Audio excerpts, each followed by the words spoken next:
Good morning student. Last time वाली ਆਪਾਂ topic ਕੀਤਾ ਸੀ electric potential due to dipole. Dipole बारे ਤੁਹਾਨੂੰ ਪਤਾ ਹੈ ਜੀ। ਮੰਨ ਲਓ dipole negative charge positive charge minus Q plus Q. ਆਪਾਂ ਇੱਕ ਪਾਰਟਿਕੂਲਰ ਪੁਆਇੰਟ P ਦੇ ਉੱਤੇ इलेक्ट्रिक पोटेंशियल की वैल्यू पता की थी। इलेक्ट्रिक पोटेंशियल का ਤੁਹਾਨੂੰ फार्मूला पता है।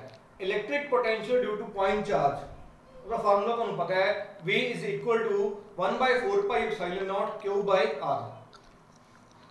V is equal to 1 by 4 pi epsilon naught charge by R। उस तो बाद ਆਪਾਂ टॉपिक ਕੀਤਾ ਸੀਗਾ electric potential due to dipole. ਹੁਣ ਜੋ डाइपोल ਦੀ ਗੱਲ ਕੀਤੀ ਸੀ ਤਾਂ ਫਾਰਮੂਲਾ ਬਣਿਆ ਸੀ ਆਪਣੇ ਕੋਲ। ਅੱਜ ਆਪਾਂ ਗੱਲ ਕਰਨੀ ਹੈ स्पेशल केसेस ਦੀ। स्पेशल केसेस ਦੀ ਗੱਲ ਕਰਨੀ है। फार्मूला ਬਣਿਆ ਸੀ पोटेंशियल ਦਾ V is equal to P cos theta by 4 pi epsilon naught into R square। V is equal to P cos theta 4 pi epsilon naught into R square। Confuse नहीं होना। Potential का formula V is equal to 1 by 4 pi epsilon naught Q by R। तो जो dipole की गल कर रहे हैं तो V is equal to P cos theta 4 pi epsilon naught into R square। Special case की गल करांगे। ਆਪਾਂ एक जनरल पॉइंट P लिता सी। ਹੁਣ मान लो special case 1 if point P ਜਿਹੜੇ पॉइंट ਤੇ याद होगा और टॉपिक -q + q इस पॉइंट P ਦੇ ਉੱਤੇ ਪਤਾ ਕੀਤਾ ਸੀ ਆਪਾਂ ਇਸ ਤਰੀਕੇ ਨਾਲ।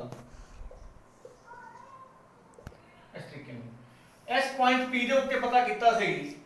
मान लो P point lies on axial line.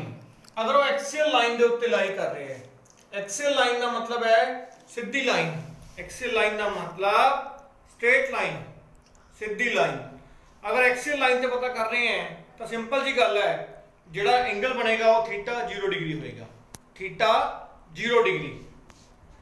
तो formula V is equal to P cos theta 4 pi epsilon naught into R square। तो मैं दसे एक्सियल लाइन ते है तो थीटा 0 डिग्री। आ थीटा की जगह ते 0 डिग्री पुट कर देंगे तो V की आ जाएगा P cos 0 by 4 pi epsilon naught into R square। cos 0 1 ਹੁੰਦਾ ये ਆਪਾਂ ਨੂੰ पता है। cos 0 1 तो V का फार्मूला की आ गया।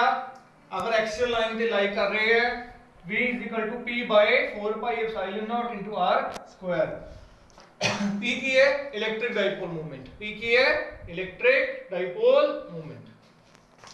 तो इथों पता लग रहा है 1 by 4 pi epsilon naught constant है डाइपोल मूवमेंट। तो V किधर पे डिपेंड हो गया? V is inversely proportional to R square। P is inversely proportional to R square। तो जितना R बढ़ी जाएगा V की वैल्यू घटी जाएगी। Inversely proportional. Second case, if point P lies on equatorial line. Equatorial line ते थीटा होंदा 90 degree. Equatorial line ते थीटा 90 डिग्री। तो इत्थे cos थीटा की जगह ते थीटा ਆਪਾਂ 90 पुट करता।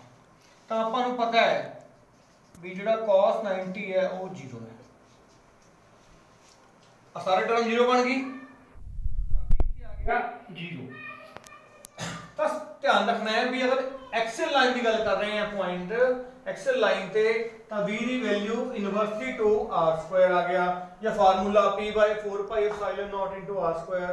तो जो इक्वेटोरियल की गल कर रहे हैं तो पोटेंशियल की वैल्यू हमेशा 0 होगी। इनू आपां एक ग्राफिकली रिप्रेजेंटेशन भी कर सकते हैं। ग्राफिकली रिप्रेजेंटेशन पे किवें करांगे? आज डाइपोल पे आ नेगेटिव चार्ज इधर पॉजिटिव चार्ज, नेगेटिव चार्ज इधर पॉजिटिव चार्ज। आ एक्सियल लाइन होगी सारी। एक्सियल लाइन इस तरह सीधी। आ इक्वेटोरियल लाइन आ सारी equatorial line. Equatorial 90 degree, axial theta 0। मैं 4 पॉइंट ले लें यानी कि 4 वैल्यूज फाइंड कर रहे हैं। एक्सियल वाले A B C D, इधर A dash B dash C dash ते D डैश। पहली गल करके आए हैं आ डिस्टेंस हो गया R क्योंकि जनरल डिस्टेंस हैगा। अब मान लो अलग अलग डिस्टेंस थे।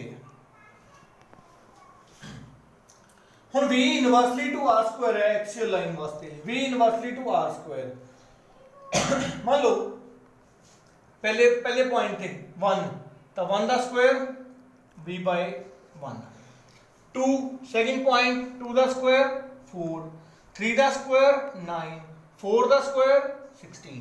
तो इस तरीके नाल वैल्यू चेंज हो रही है, वैल्यू रिड्यूस हो रही है, क्योंकि जिवें जिवें r दी वैल्यू बढ़ रही है वैल्यू रिड्यूस हो रही है।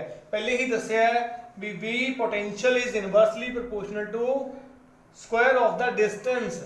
So that means if distance is increasing, the value of potential is decreasing towards axial line.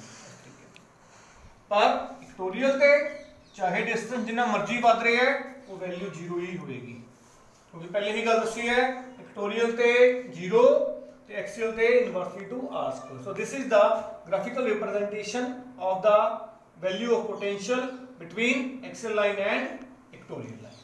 Pause. Next topic है जी वेरी इंपॉर्टेंट टॉपिक।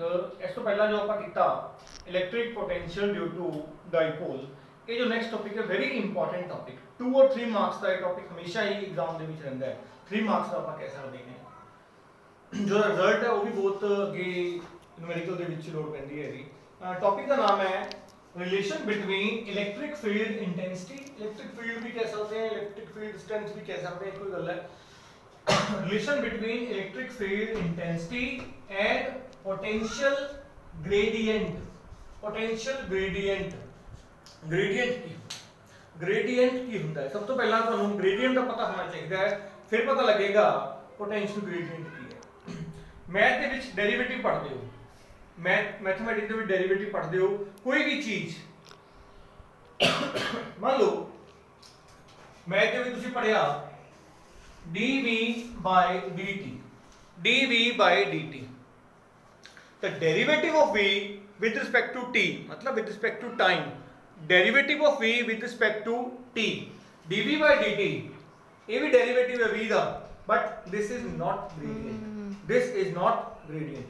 gradient की है अगर किसी भी चीज का डेरिवेटिव, ध्यान रख सुनियो, किसी भी चीज का डेरिवेटिव, डेरिवेटिव का मतलब होता है रेट ऑफ चेंज ऑफ, किसी भी चीज का derivative with respect to distance है, विद रिस्पेक्ट टू डिस्टेंस मतलब dv by dr, dv by dr, dv by dr, क्या होंगे पोटेंशियल ग्रेडियंट।